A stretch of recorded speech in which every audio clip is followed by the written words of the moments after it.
Hello and good evening. Today I'm going to talk about same-sex parenting and child development.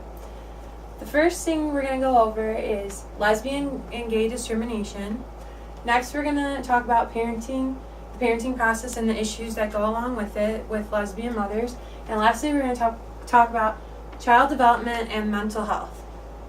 So first I'd like to start off with a quote. A person does not choose their sexual orientation or whom they are attracted to. An individual does not choose if they are gay or straight.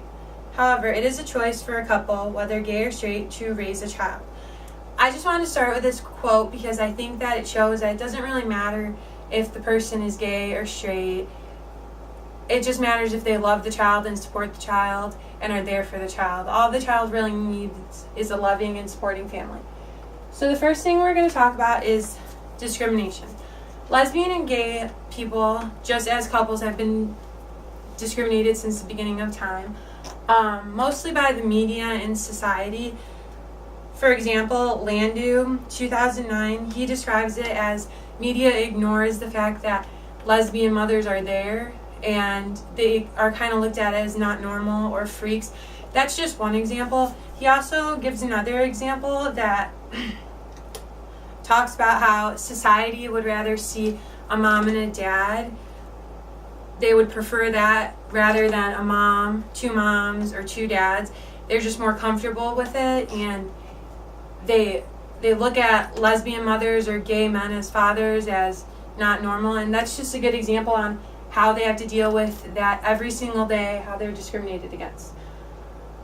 The second example I want to give is Ramona Faith Oswald. She was one of the people I did my articles on, and she is a gay lesbian mother herself, and she critiqued 3 books: Active Parenting, Positive Discipline, A to Z, and New Beginnings. And this article really intrigued me because she talked about how excited she was to read the books because they were supposed to be about equality and how to be a better parent and how to discipline and how to start the whole parenting process. And she was very disappointed because every book in some way let her down. And I just want to give the example. Active Parenting was supposed to be equality for all groups, and nowhere it completely erased and ignored the fact that gay and lesbian parents could be capable parents, just as capable as a man and a woman. And those are just 2 examples on how gay and lesbians are discriminated against. Okay, next I'm going to talk about the parenting process with lesbian mothers. First we're going to talk about the decision to have or not to have the child, which is probably the hardest decision for them in the process. Next, who and how they will have the child, and lastly, the parental roles of having the child. So the first thing we're going to talk about is the decision making. This is probably the most difficult in all the process because they have to decide, and a lot of articles talked about how mothers had to almost go into therapy because it was such a hard decision. It's a lot like heterosexual couples deciding to have a baby, married couples, except they have so many issues. Like, this is where the most issues come in. For example, this one lesbian lady said that she didn't feel as a woman she was worthy to have a child because she was a lesbian. Her sexual orientation defined her, and she didn't think that she should be able to have the child. And that was just one example. Another one is this couple was in therapy, and the one didn't think that she was good enough to be a parent because she was raised she had a horrible childhood. Her dad and mom split up, and her parents were never there for her, and she doesn't think that she could give the child enough.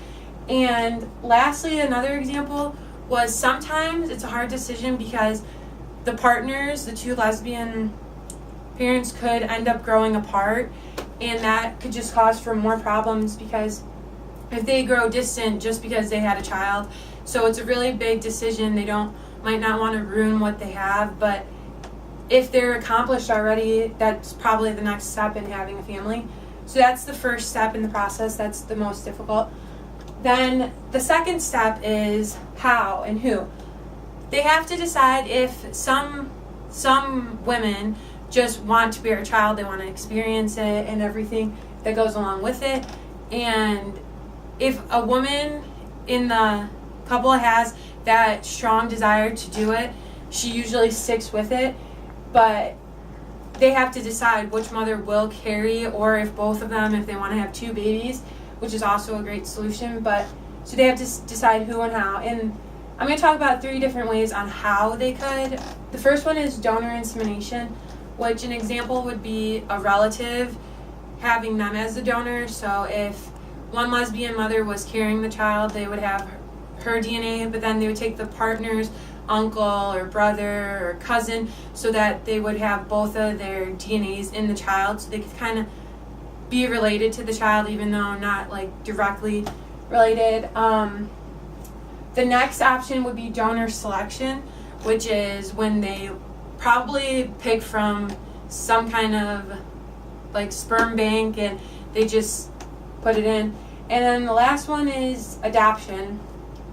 In my opinion, we all know what adoption is. In my opinion, adoption would be the best solution, because that way both of the mothers have to make a special bond and the child isn't more connected to the mother who carried it, which would be good for their like whole family, because then they both get to make that special bond with the child. But that's the second step of the process. And last step is the parental roles. This is the easiest step, and it happens in heterosexual marriages, and it also happens with lesbian couples. They have to decide simple things like who's going to get up when the baby cries, who's going to go to work, who's going to stay home with the child and nurture it. The most, out of reading the articles, the most difficult step I would say was the nurturing role, because if the baby gets closer to the mother that way, then the partner could feel left out. But that was the most difficult step in the whole parental roles.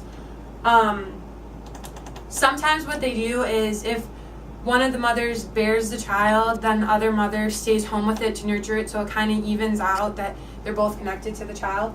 But that's the 3 steps in the parenting process.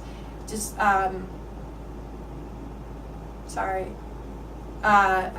if the decision on how to have the child, or what if they want the child, how to have it, and the parental roles. The last thing I'm going to talk about is child development and mental health. And this is kind of self-explanatory. Like with heterosexual couples and gay and lesbian couples, if the parents are stable, the outcomes of the children are going to be stable. And this is just a finding. Patterson 2001 finds and reveals that well-adjusted lesbian mothers are more likely to report that their children are developing in a positive manner. And that kind of just goes hand in hand. If the parent's stable, the child's going to be stable. However, if the parent isn't stable or as stable, then the child isn't going to be as stable. If the mother has good health, like mentally healthy, physically healthy, it's going to lead to a more healthier child. And I feel like that's self-explanatory. It goes hand in hand. And I actually thought this was really interesting, that lesbians are more likely than heterosexual women to have issues with their mental health. That kind of like drives away from the purpose, but it like shows that no matter what, if you're a healthy person, you'll be okay raising and capable of raising a child. It may hinder just because the statistics show that lesbians are more likely to have like suicidal thoughts and like are more likely to commit suicides, as well as bisexual women. But if the mother's healthy, the child's going to be healthy. So those are the 3 things that we talked about today. We talked about discrimination between gay and lesbian parents, and just in general how they're discriminated within the media and society, and as Oswald states, even in books, as she critiques the books.